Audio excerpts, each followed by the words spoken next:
And welcome back to the Sin Crew Radio Show on V93FM.com with the Sin Crew in the house. We get Brother Kalani Kawi from Kauai sitting Aloha. in. What's up, Hawaiian? You looking kind of spiffy there, brother. Spiffy. Good word for you, man. Spiffy. Mahalo. Some good Hawaiian word.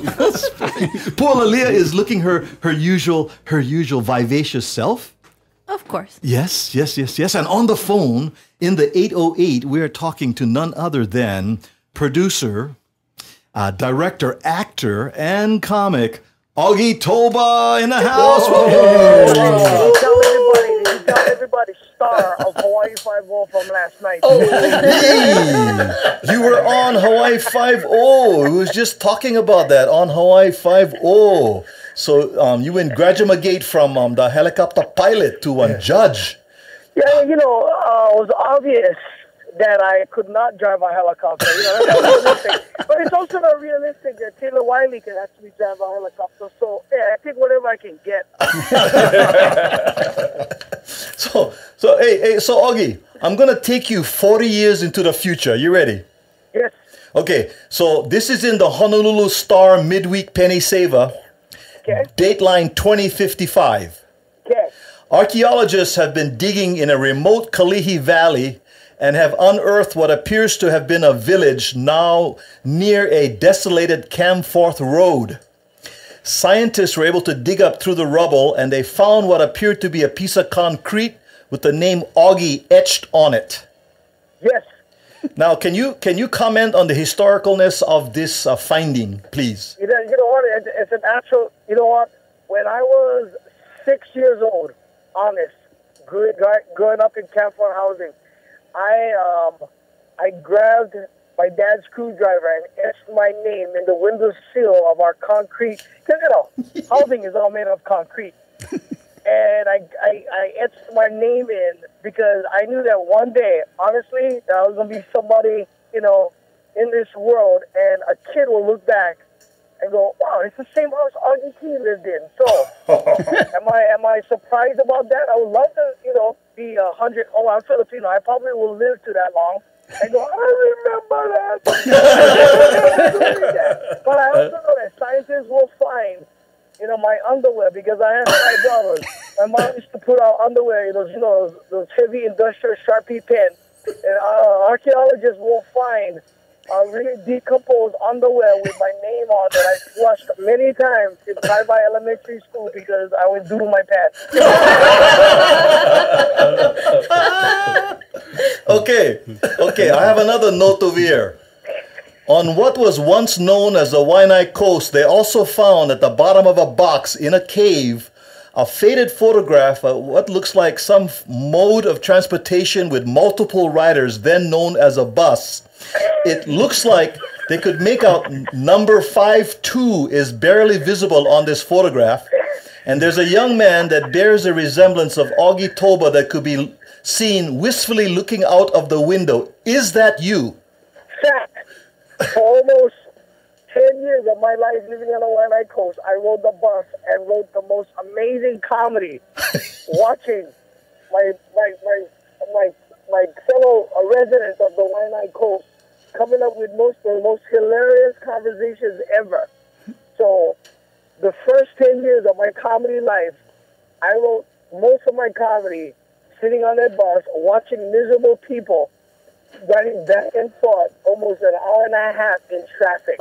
And you wonder why a lot of guys in Waianae want rail. So, Augie, was it bus number 52?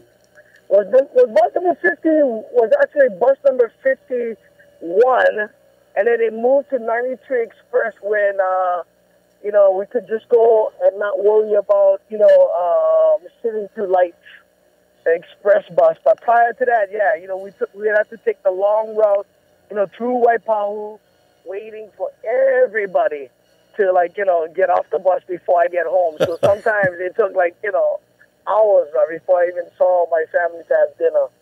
So very likely that picture is of you that they found. My goodness. That is. My goodness. Wow. Sitting next to the biggest mahu from Nanakuli.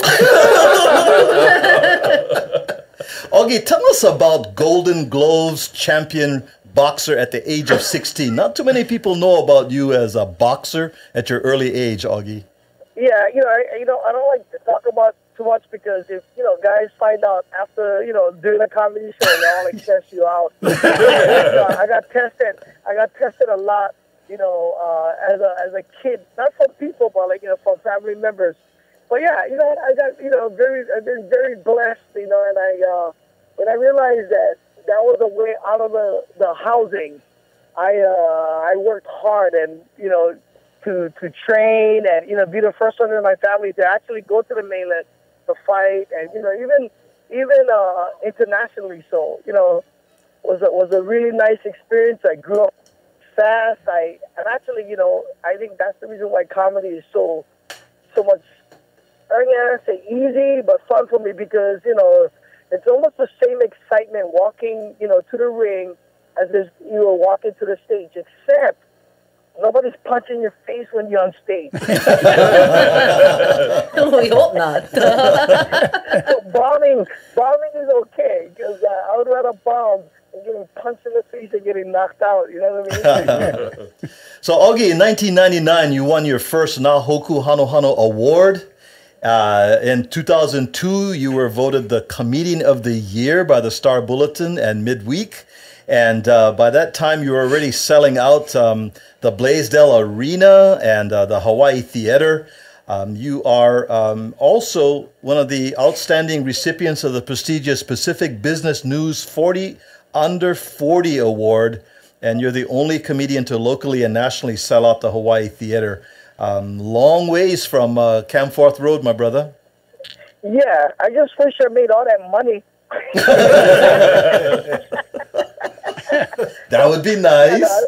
It's been a very blessed 25 years, honestly, man. When I look back at those accomplishments, I honestly never did I ever imagine sitting on a bus or coming, from Kali, to have gone through, those wonderful experiences. And I call it experience because it's, for me, it's still happening, setting goals, breaking new ground.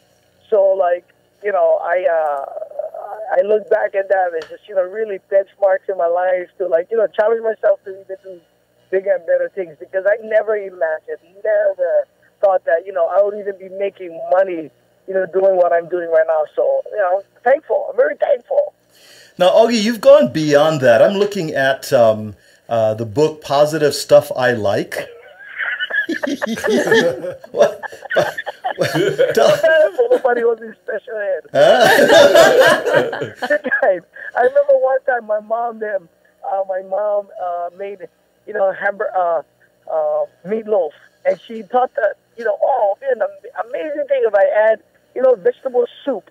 Add vegetable soup to my dad's wonderful meatloaf that he usually makes weekly.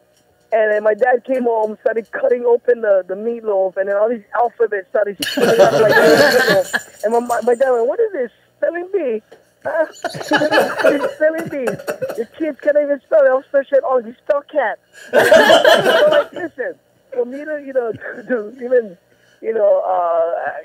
that, it's for my dad, and I just wanted to show my dad that I put some of my dad's fun quotes that he made up his own because my dad was a man of many cliches, like most local dads. They just make up stuff.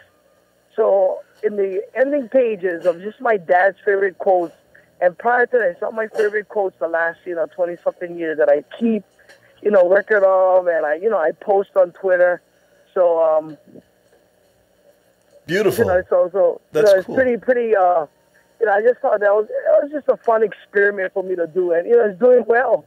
I want to talk about just for a moment, if you don't mind, Mahealani Sims Toba has a book, It's Okay to Be Different. Tell us about that.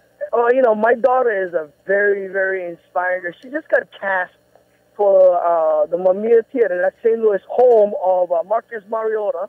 She goes to Sacred Hearts Academy. She got cast as a second lead in Legally Blonde Jr.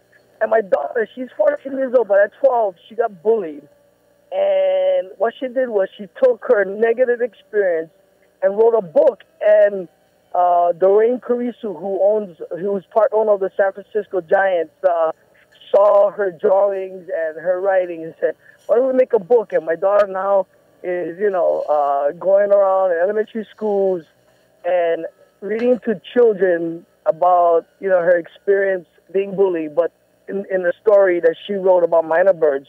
And because of that, she started a foundation, which I overlook.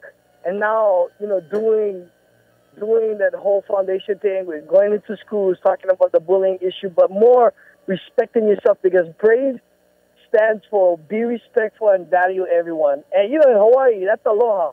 So if you can learn to respect yourself, you learn to respect not only